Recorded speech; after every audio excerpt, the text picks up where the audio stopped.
This channel does not promote any violent, harmful, or illegal activities. All content provided by this channel is meant for an educational purpose only. অত্যন্ত গুরুত্বপূর্ণ update যেদিকে আমাদের অবশ্যই নজর ছিল। আরও 5 আসনে বামেদের প্রার্থী ঘোষণা। ডায়মন্ড হারবার, সেখানে অভিষেকের বিরুদ্ধে প্রার্থী প্রতিকুর রহমান। আরও 5 আসনে বামেদের প্রার্থী ঘোষণা। ডায়মন্ড হারবারে অভিষেক বন্দ্যোপাধ্যায়ের বিরুদ্ধে প্রার্থী প্রতিকুর রহমান। বসিরহাটে সিপিএম প্রার্থী প্রাক্তন বিধায়ক নিরাপদ সর্দার। খুব গুরুত্বপূর্ণ এই ঘোষণা। আরও একবার বলি আপনাদের, বসিরহাটে সিপিএম প্রার্থী প্রাক্তন বিধায়ক নিরাপদ সর্দার। এবং বসিরহাট বললেই সেক্ষেত্রে সাম্প্রতিককালে সন্দেশখালী ইস্যু কতবার কিভাবে সামনে এসেছে সেই বিষয়ে আলাদা করে বলার অপেক্ষা রাখে না। এবার বসিরহাটে সিপিএম প্রার্থী প্রাক্তন বিধায়ক নিরাপদ সর্দার। ব্যারাকপুরে বাম প্রার্থী দেবদূত ঘোষ ব্যারাকপুরে বাম প্রার্থী। ঘাটালে সিপিআই প্রার্থী তপন গঙ্গোপাধ্যায়। আজ বামেদের এই 5 প্রার্থী ঘোষণা। একবার শোনাই। আইএসএফ তাদের সঙ্গে একাধিকবার বৈঠক হয়েছে, আবার একাধিকবার বৈঠক ডাকা হয়েছে, বৈঠকের কথা বলা হয়েছে, খবর দেওয়া হয়েছে, আসেনি। এমনকি ওদের নেতৃত্বের সঙ্গে যোগাযোগ করেও বলা হয়েছে, লোকমাধ্যমে বলা হয়েছে যে আমরা কথা বলতে চাই, আসেনি। তারপর গতকাল তারা একটা তালিকা প্রকাশ করেছে, তাদের সঙ্গে আসন নিয়ে কথা হচ্ছিল।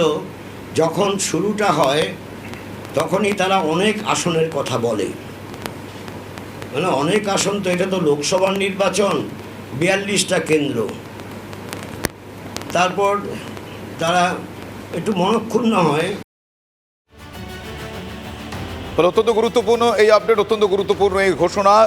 5 জন প্রার্থীর কথা জানানো হয়ে গেছে। অন্যদিকে রাজ্যপাল সংঘাত সেটাও কিন্তু তীব্রতর হচ্ছে। কিন্তু বামেদের প্রার্থী কবে ঘোষণা করা হবে, কবে বামেদের প্রার্থীর নাম জানা যাবে, এদিকে অবশ্যই আমাদের নজর ছিল।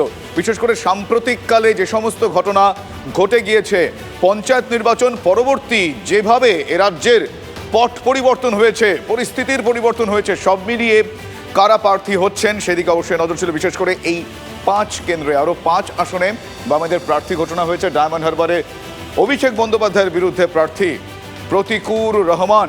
বসিরহাটে সিপিআইএম প্রার্থী প্রাক্তন বিধায়ক নিরাপদ সর্দার। ব্যারাকপুরে বাম প্রার্থী দেবদূত ঘোষ। ঘাটালে সিপিআই প্রার্থী তপন গঙ্গোপাধ্যায়। লোকসভার প্রার্থী ঘাটালে তপন গাঙ্গুলি, ব্যারাকপুরে বাম প্রার্থী দেবদূত ঘোষ এবং বসিরহাটে সিপিআইএম প্রার্থী প্রাক্তন বিধায়ক নিরাপদ সর্দার এই মুহূর্তে আমার সঙ্গে সরাসরি রয়েছেন। তার সঙ্গে কথা বলবো। প্রথমেই নিরাপদবাবু, আপনাকে শুভেচ্ছা জানাই, স্বাগত জানাই টিভি9 বাংলায়। আমি শুভজিৎ কথা বলছি স্টুডিও থেকে। প্রথমেই জানতে চাইবো যে আপনার ওপর ভরসা রাখলো দল, এবং এমন একটা সময় আপনার ওপর ভরসা রাখলো, একদিকে আপনার কাছে তো চ্যালেঞ্জ বটেই, বিশ্বাসযোগ্যতা, মানুষের কাছে বিশ্বাসযোগ্যতা শব্দটা আরও একবার প্রমাণ করার পালা। কি বলবেন নিরাপদবাবু? আসলে ভরসা রাখলো না, কথাটা এইরকম নয়। বিষয়টা আপনারা দেখেছেন যে আমাদের পার্টি ইতিমধ্যে আমাদের রাজ্যে যখন সারা ভারত ক্ষেত মজুর ইউনিয়ন গড়ে ওঠে, আমাদের রাজ্যে সবার পরে গড়ে উঠেছে এই সংগঠনটা, একেবারে গরিবদের সংগঠন, ক্ষেত মজুরদের সংগঠন। পার্টি আমাকে সেই সংগঠনে করার দায়িত্ব দেয়। সেখান থেকে কাজ করতে করতে মানুষের সঙ্গে, গরিব মানুষের সঙ্গে গরিব মানুষের সংগঠনটা গড়ে তোলা হয় গোটা রাজ্য জুড়ে। যার জন্য দেখেছেন যে হাওড়া জেলাতে গরিব মানুষের একটা সমাবেশও হয়েছিল, এবং কলকাতাতে এই 47 বছর পরেই প্রথম আমরা গরিবদেরকে নিয়ে সমাবেশ করেছি, যারা একেবারে গ্রামের গরিব, সর্বহারা, আধা সর্বহারা। এই সংগঠনগুলো আস্তে আস্তে করে গড়ে উঠছে। স্বাভাবিকভাবে গ্রামের গরিবদের সঙ্গে কাজ করার একটা অভিজ্ঞতা হয়েছে আমার। স্বাভাবিকভাবে পার্টি একেবারে নিচের স্তরে কর্মীদেরকে এভাবেই তুলে আনার চেষ্টা করছে। একদমই। আপনি যতবারই সর্বহারা শব্দটা ব্যবহার করছিলেন, যতবারই গরিব দরিদ্র এই শব্দটা ব্যবহার করছিলেন, আমার বারবার মনে হচ্ছিল বিশেষ করে আপনার যে কেন্দ্র, সাম্প্রতিকতম ঘটনা সেখানে মানুষ শুধু তার টাকা পয়সা জমি জমা হারায়নি, সেখানে মহিলারা সম্মানও হারিয়েছেন, এই অভিযোগও উঠেছে। সেই জায়গায় সার্বিকভাবে সর্বহারাদের নিয়ে এগিয়ে চলা বা তাদের বিশ্বাসযোগ্যতা আরও একবার প্রমাণ করানো এবং তাদের সঙ্গে আছে এটা বলা কত বড় চ্যালেঞ্জ হিসেবে মনে করছেন এই কেন্দ্রে প্রার্থী হয়ে? আসলে আপনারা দেখবেন যে এই সময়কালের মধ্যে আমি সন্দেশখালীর আজকের লোকসভার প্রার্থী করেছে পার্টি বামফ্রন্ট ঠিকই, কিন্তু এর আগে সন্দেশখালী 2011 সালে যখন গোটা রাজ্যে লাল ঝান্ডা প্রায় দুর্বল হয়ে পড়েছিল, তখন কিন্তু সন্দেশখালী গরিব ক্ষেত মজুর আদিবাসীরাই কিন্তু লাল ঝান্ডাকে জিতিয়েছিল। অর্থাৎ বসিরহাট সাব ডিভিশনে বসিরহাট লোকসভা কেন্দ্রে যে বিধানসভা কেন্দ্রগুলো পড়ে তার বেশিরভাগ এলাকাতেই তফসিলি জাতি, উপজাতি এবং খেটে খাওয়া গরিব অংশের মানুষের বসবাস। এই অংশের মানুষ শান্তি চায়, এই অংশের মানুষ ঐক্য চায়। সেই জন্য শান্তি এবং ঐক্য যেখানে যখন যখন বিঘ্নিত হয়েছে তখনই কিন্তু মানুষ গর্জে উঠেছে অত্যাচারের বিরুদ্ধে। এবারও আপনারা দেখেছেন সন্দেশখালীতে কিন্তু একদমই তাই, এবং যে কারণে আপনার লড়াইটা সেই সমস্ত মানুষের গর্জে ওঠার বিরুদ্ধে, সেই সমস্ত মানুষকে সঙ্গে নিয়ে। অনেক ধন্যবাদ আমাদের প্রতিক্রিয়া জানানোর জন্য নিরাপদবাবু। নিরাপদ সর্দারের সঙ্গে কথা বলছিলাম এবং এই মুহূর্তে বসিরহাট কেন্দ্রে প্রার্থীর নাম ঘোষণা হয়েছে, আপনারা জানেন সেই নাম নিরাপদ সর্দার। অন্যদিকে রাজ্যপাল যে সংঘাতের কথা শুরুতেই আপনাদের বললাম তা আরও তীব্র হয়েছে। কেন বলছি তীব্র হয়েছে? তার কারণ এই সংঘাতের মধ্যেই এবার বিচার বিভাগীয় তদন্তের নির্দেশ দিয়েছেন রাজ্যপাল স্বয়ং।